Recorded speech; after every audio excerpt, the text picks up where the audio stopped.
आहे राष्ट्रीय विज्ञान दिन आणि या राष्ट्रीय विज्ञान दिनानिमित्त आज आपण काही छोटे छोटे प्रयोग पाहणार आहोत. तर आपला पहिला प्रयोग आहे जळण्यासाठी म्हणजे आग लागण्यासाठी ऑक्सिजनची आवश्यकता असते आणि हा प्रयोग पाहण्यासाठी आपल्याला काही साहित्य लागणार आहे. ते साहित्य आहे एक मेणबत्ती, एक काचेचा ग्लास, काळी पेटी आणि एक ताक. तर आपण प्रयोगाला सुरुवात करूया. सर्वप्रथम आपल्याला काय करायचं आहे, मेणबत्ती घ्यायची आहे. काटामध्ये अशी मेणबत्ती ठेवूया. त्यानंतर त्या मेणबत्तीला आपण पेटवूया.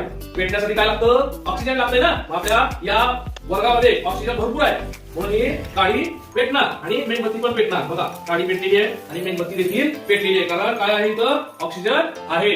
आता ऑक्सिजन भरपूर आहे म्हणून ही मेणबत्ती कंटिन्यू पेटलेली राहील.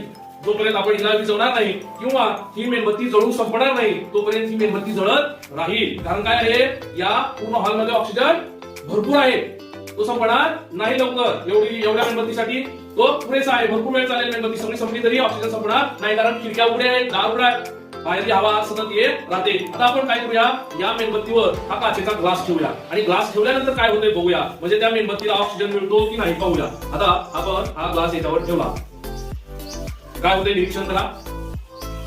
मेणबत्ती थोडा वेळ जळली आणि थोड्या वेळानंतर काय झालं, मेणबत्ती विझलेली आहे की नाही. काय विझली मेणबत्ती, कारण ज्यावेळेस आपण ग्लास झाकला त्यावेळेस काय झालं, या ग्लासामध्ये जेवढा ऑक्सिजन होता तेवढा ऑक्सिजन जळेपर्यंत मेणबत्ती चालली आणि जसाही ग्लासातला ऑक्सिजन संपला आणि ग्लास ताटाला खालून चिकटला असल्यामुळे खालून ऑक्सिजन पण जायची काही त्या ऑक्सिजनला जाण्यासाठी वाट आहे का, नाही. म्हणून त्या मेणबत्तीला ऑक्सिजन मिळाला नाही आणि आतला ऑक्सिजन संपला तेव्हा मेणबत्ती काय झाली, विझली. म्हणजे या मेणबत्तीला जळण्यासाठी कशाची गरज लागते, ऑक्सिजनची. म्हणजेच मेणबत्ती पेटवतो कशाने आपण, आगीला पेटवतोय. म्हणजेच आग पेटण्यासाठी ऑक्सिजनची गरज असते. हे या प्रयोगातून आपल्याला स्पष्ट होतं. आलं लक्षात तुमच्या. मग आग लागण्यासाठी कशाची गरज असते, बोला, आग लागण्यासाठी कशाची गरज असते, आग लागण्यासाठी ऑक्सिजनची गरज असते.